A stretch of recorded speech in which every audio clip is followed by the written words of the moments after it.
Ke informasi selanjutnya, pemirsa, Presiden Susilo Bambang Yudhoyono memberikan pengarahan kepada Kepala Daerah, Kapolda, serta Pangdam seluruh Indonesia di Hotel Sahid, Jakarta. Presiden memberikan pengarahan tentang konflik komunal yang terjadi di Indonesia.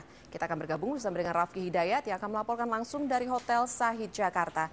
Ya, Rafki, apa yang menjadi arahan dari Presiden? Ya, Presiden Susilo Bambang Yudhoyono sebenarnya lebih menekankan kepada bupati dan wali kota untuk lebih sensitif melihat keadaan atau situasi-situasi yang berkembang di masyarakatnya.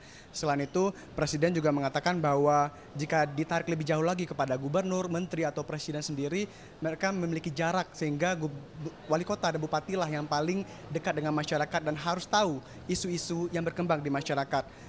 Presiden Yudhoyono juga meminta kepada pimpinan daerah untuk lebih memulai berkomunikasi dengan pimpinan daerah dan juga dengan pemuka agama jauh sebelum konflik terjadi, bukan setelah konflik terjadi.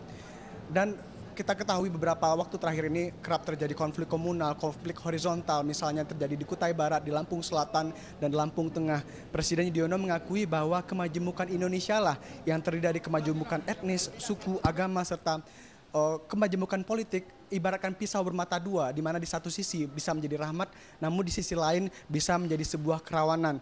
Oleh karena itu, aparat-aparat di daerah, pemimpin-pemimpin daerah harus segera cepat tanggap dan tidak langsung melimpahkan tanggung jawab murni-murni atau langsung sepenuhnya kepada kepolisian serta kepada TNI. Namun Presiden Susilo Bambang Yudhoyono terkait dengan isu komunal ini juga memberikan arahan kepada aparat kepolisian, di mana Presiden meminta agar kepolisian serta TNI untuk tidak terkesan menghindar dan ragu-ragu dalam menindak. Presiden bahkan mengklaim bahwa orang yang mengatakan dalam penindakan Polri atau TNI bertindak salah sebagai orang yang salah, karena menurut Presiden, Polri dan TNI di Indonesia telah bertindak secara profesional. Dan dalam penanganan segala isu yang terjadi di sini, Presiden meminta agar penanganan ini dilaksanakan secara tuntas agar tidak terjadi bom waktu di kemudian harinya jika ada hal-hal sepele yang ternyata masih belum diselesaikan.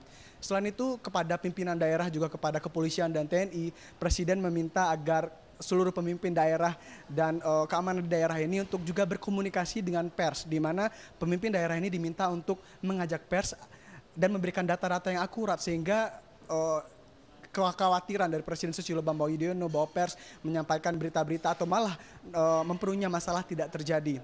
Selain itu, pemirsa, terkait salah satu kemajemukan yang disebut oleh Presiden Yudhoyono, yaitu kemajemukan politik, Presiden juga menyentil terkait isu-isu pemilu pada pertemuan kali ini, di mana menjelang pemilu 2014 nanti Presiden tetap menginginkan agar pemerintah daerah untuk memegang teguh tanggung jawabnya dan lebih mendahulukan tanggung jawabnya dibandingkan tanggung jawab dari partai-partainya sendiri. Presiden bahkan mengharapkan dalam pelaksanaannya nanti, baik itu menteri-menteri ataupun pimpinan daerah, wali kota, bupati yang berasal dari partai untuk lebih mengemukakan ketentuan atau lebih mendahulukan aturan-aturan yang sesuai dengan aturan. Dan ada satu hal menarik disampaikan oleh Presiden Yudhoyono, jika terjadi konflik atau kekisruhan, bahwa Presiden Yudhoyono dan pimpinan daerah lainnya mengharapkan bahwa jika pun harus tidak tidur selama 7 hari, bahwa pemerintah baik di pusat atau daerah harus tetap bertanggung jawab dalam menyelesaikan konflik ini. Berikut pernyataan dari Presiden Yudhoyono. Kalau ibaratnya kita tidak tidur selama seminggu karena ada masalah, ada konflik, ada benturan, mari kita lakukan. Kita dipilih rakyat untuk itu. Saya, gubernur, bupati, dan wali kota dipilih rakyat untuk itu. Para menteri saya angkat,